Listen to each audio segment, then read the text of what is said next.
যে ঘুষ খায় সেও ঘুষ পছন্দ করে না, এটা একটা বেদহীন আমাদের সমাজ।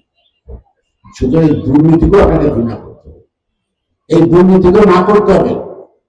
কোথাও কাজে গেলে কাজ না হোক ফেরত আসবেন, কাউকেও পয়সা দেবে না, না হোক না, কিন্তু পয়সাটা কাজ করবে, কারণ এটা আমরা অধিকার, এটা আপনার কাজটা করার জন্য তোমাদের বেতন দেওয়া রাখা হচ্ছে। আপনি তো ট্যাক্সটা দেন, আপনার ট্যাক্স দিতে তার বেতন পান, তারপর আবার মেনটেন কিসের, আরো একটু কিসের।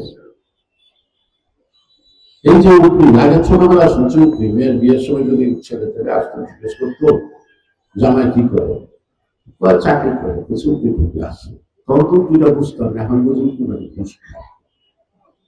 এখন তো আপনার বেতন আছে উকিল বেশি, তখন হয়তো 100-150 টাকা বেতন হলো 20-25 টাকা উকিল, আর এখন যদি 25,000 টাকা বেতন হয়, মাসে 1 লাখ টাকা উকিল পায়। আমরা উন্নত হবো কি বলেন, আমি বলেন। সেই জন্য আমাদের সকলকেই সচেতন হতে হবে, প্রত্যেকটা অন্যায় আমাদের প্রতিবাদ করতে হবে। আর আপনি যদি না অন্যায় করে অভ্যস্ত হয়ে যান, আপনিও আস্তে আস্তে কমান, তাইলেই দেখবেন ভোট দিয়ে ব্যস্ত যাইতে না, বাংলাদেশটা ব্যস্ত হবে আপনার আমার সকল প্রচেষ্টা।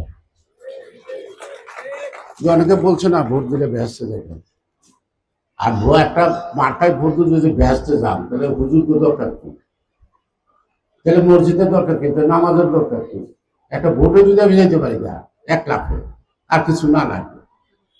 সুতরাং আমরা কাউকে ব্যস্ত পাঠাতে পারবো না, তবে আমরা চেষ্টা করে সবাই মিলে এই বাংলাদেশটাকে একটা ব্যস্ত বানাতে।